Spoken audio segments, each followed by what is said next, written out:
Last year at E3, we were introduced to a virtual reality experience at the PlayStation press conference.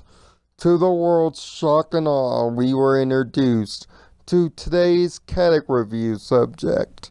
This is Resident Evil 7, the second best game in the 8th generation of consoles. I'm going to tell you why.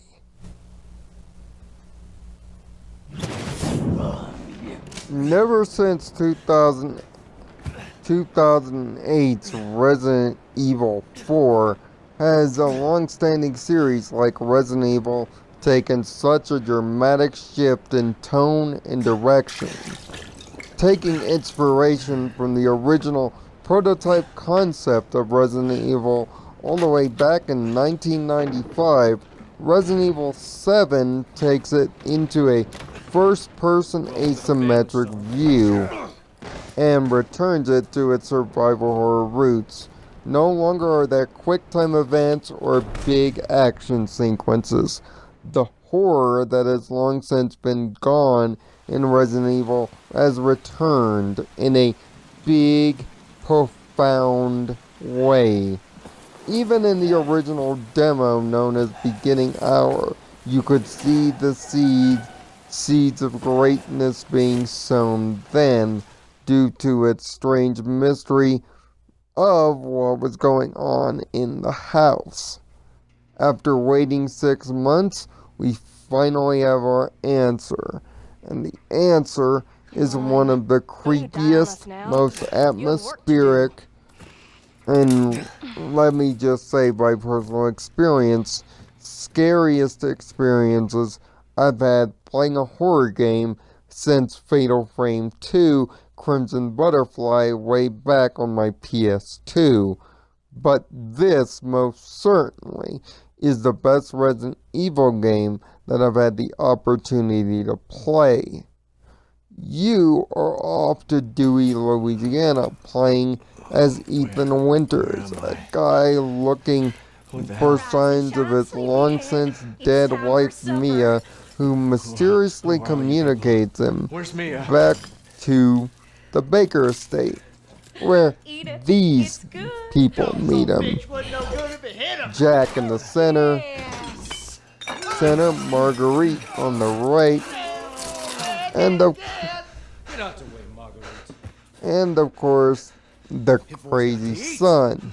For WWE fans in the audience, just think if the Wyatt family was turned up to the maximum of 11, given free reign, and the Wyatts had completely lost whatever was left of their mind. That's who these guys are, and they're one of, if not the stars of the show.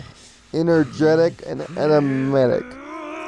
These guys will completely creep you out right from the first minute you see them. And the house and plantation that they live on is full of the voodoo, creepy mysticism of New Orleans, which fits the setting. But all your traditional Resident Evil trappings are kept perfectly in place. Once more, the house is also the star of the show, with constant clues of what the Bakers have been up to, victims' pictures, bloody messages, and even more broken down decorum make the star in the house and exploring it an even greater framing device for the creepy things going on in the game. Trust me, there's a reason why there aren't as many enemies on screen. It's to build tension and a sense of uneasiness. That's what this game most certainly accomplishes in spades. And if you're playing it in VR, on PC, or on the other console, this is of course an Xbox One version that I'm doing the review on. Expect the spookiness to be even further multiplied. Gone is the tape recorder, and in its place, as seen here is a tape recorder. But it serves the same purpose, to save your game, and you'll need to do that often because the survival is back in spades.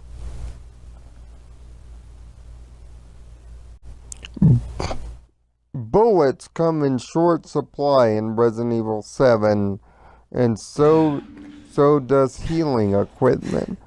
The only way they stay high is if you play it on easy difficulty, but even then, the enemies, known as the molded, that show up at specific times during the game are bullet sponges and can only be killed when their heads are removed. But that's not the only thing you'll have to worry about. You'll have to worry about the bakers themselves, each given a series of multiple boss fights that will test your ammo and healing counts to their limit, and your ability to observe your surroundings and even know when to run. Playing the game conservatively can often save your life in Resident Evil 7, but also knowing how much you have and not over pursuing is also key. Save early and save often, and use the many blood-soaked cues on the screen to know where your health is. Although there is still a traditional Resident Evil health meter by pressing your inventory button via a smartwatch, a nice ode to modern times. The blood on the screen will also give the same effect, while also not breaking you out of the experience. Combining ammo, herbs, and chemical fluid make for stronger ammo cases, stronger health, and more. But keep in mind, chem fluid, unlike ammo, doesn't combine together as a massive whole, so they do take up one of your many limited slots. You'll start with only 8. If you're smart enough to get the upgrades, you'll end up with 20. But even then, it takes smart management of your inventory to come out on top. And wasting bullets becomes very easy to do. Playing Rambo will often end up in that, only the exception will be you. The puzzles, although simplistic in nature, like getting door keys or cranes, may not be the brain teasers of Resident Evil's past, but they want you to explore the house slowly and beware what's coming around the corner, rather than being stuck at a puzzle with no solution. It's all about the sense of isolation, loneliness, the sense of not knowing what's around the corner. That uncomfortable, tense feeling that you get when something's not quite right. It's the macabre. It's the bizarre. Sure, there are Resident Evil cliched things with some notions of the camp, but for a large part, it's gone. In its place is a clearly atmospheric and focused horror tale, and I could not be more impressed. Even though the graphics aren't high praise, for a game like Resident Evil 7, it most certainly is. And for those of the brave playing with the lights off or low brightness, will also get you extremely creeped out. And the controls play well under traditional shooter controls, which function well under a Resident Evil game, aiming and shooting done on the left and right triggers. It almost feels meant to be, like everything in this game.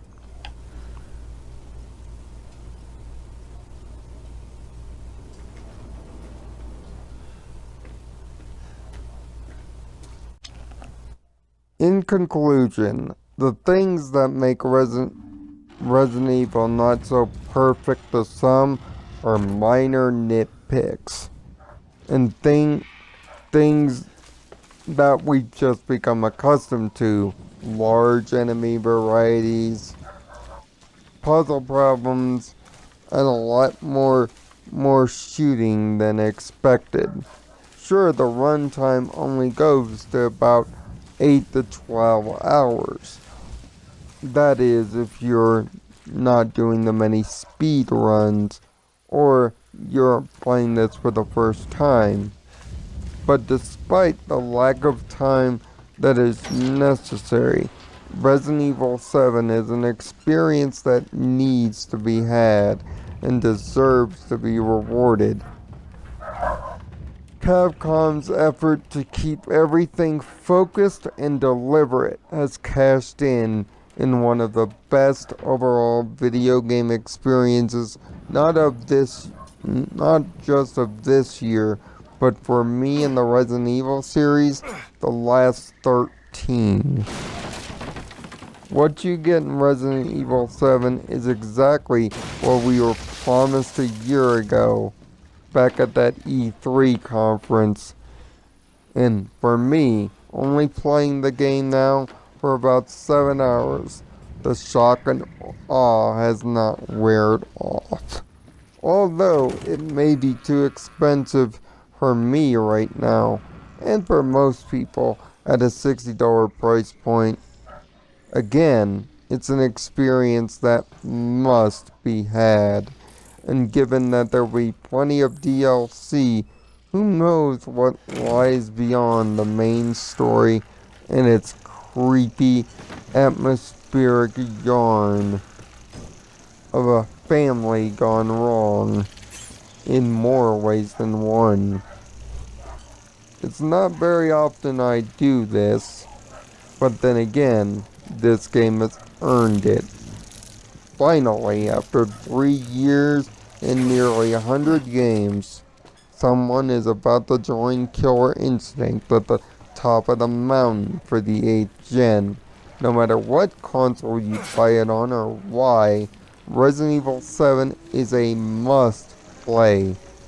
It's a once in a lifetime experience, even for a company that's been so up and down like Capcom. When they get it right, they get it really right. And Resident Evil 7 is yet another example. So, if your mind and heart is willing, accept her gift and join the family. You will be welcomed with one of the best experiences you can have for your bottom dollar.